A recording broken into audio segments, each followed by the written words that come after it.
السلام عليكم ورحمة الله وبركاته، حبايب قلبي عاملين إيه؟ يا رب تكونوا بخير. هنسمي الله ونصلي على رسولنا الكريم. اللهم صل وسلم وبارك عليك يا حبيبي يا رسول الله. ويلا بينا نبدأ. عندنا إيه النهاردة؟ عندنا أكلة جميلة هتعجبكم قوي. خليكم معايا وشوفوا هنعمل إيه، بس ما تنسوش اللايك والاشتراك. بصوا يا حبايبي، عندنا شوية البصل الحلوين دول، وهنخرطهم بالطريقة اللي انتوا شايفينها دي، أو التخريطة اللي تعجبك اللي إيدك بتحبها اعمليها. خلاص كده، خرطنا كمية البصل اللي معانا دي، وعندنا 5 حبات طماطم، وعندنا كام قرن فلفل زي ما انتم شايفين كده. طبعًا عايزاه حامي عايزاه بارد دي حاجة ترجع لِك أنتِ. وهنقطّع الطماطم برضه بالشكل ده كده. أنا عايزة في الأكلة دي يعني بصل كتير أو صوص كتير يعني، تمام كده. ونفضل بقى نقطّع بقية الطماطم دي. وبعد كده البهارات برضه اللي عندِك ما تقيديش نفسِك ببهارات، أنا اللي موجود عندي باحطه. بس هنقطّع بقية الطماطم. وبعد كده بقى إيه، عندنا البهارات إيه، كزبرة، فلفل أسود، بابريكا، زعتر، الموجود عندي حطيته. وبرضه لو ملح وفلفل اسود بس زي الفل، ملح وشوية كزبرة برضه زي الفل، الموجود عندك. زي ما قلت لك ما تقيديش نفسك. وبعدين عندي بقى جوزة الطيب دي، انا بحبها قوي في الاكله دي بصراحه. بشرت شويه اهو كده زي ما انتم شايفين. انا مش بحب اجيبها مطحونه، يمكن انا قلت لكم الكلام ده قبل كده. بحب اجيبها يعني البلحيه كامله كده، وانا افضل في البيت ابشر كل ما عاوز ابشر منها شويه. خلاص حطينا شوية الكزبرة وحطينا شوية البابريكا، وحطينا شوية الزعتر، وشوية فلفل اسود، والملح ورشة سكر صغيرة. خلاص كده وقلبنا كله مع بعض كويس قوي. اخر حاجة بقى نقطة الخل دي، بتديها يعني طعم حكاية. وشوية بهارات لحمة.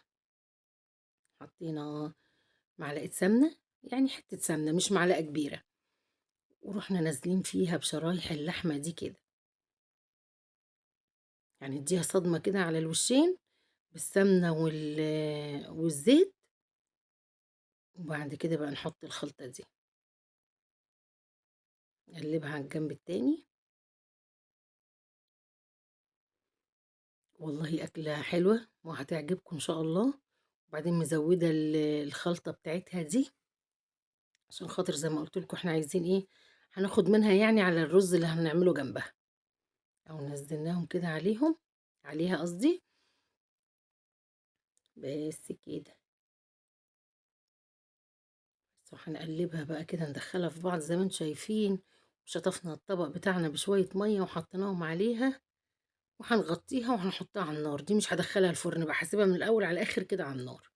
جبنا حبة زيت كمان في حلة تانية، ونص معلقة السمنة دي برضو، نزلنا بالخضار ده عليها. هنشوحهم كويس كده.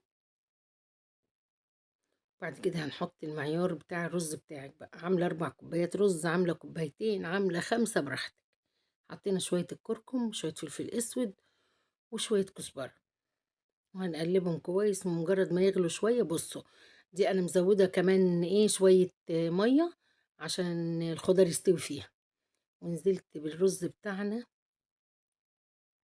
زي ما انتوا شايفين. هنقلب كويس كده الرز مع الخضار مع المية، ونشوف المعيار بتاعنا وندوق ملحنا، ونغطيها. بصوا بقى في الاخر، روحي روحي روحي، تحفة بجد والله العظيم. شوية رز من الاخر اهو. وادي الصينية بعد ما خلصت زي ما قلت لكم، وهي على النار كده، ما حطيتهاش في فرن ولا حاجة. ويا رب يكون الفيديو عجبكم، ما تنسونيش في اللايك والاشتراك. والسلام عليكم ورحمة الله وبركاته، في رعاية الله وأمنه.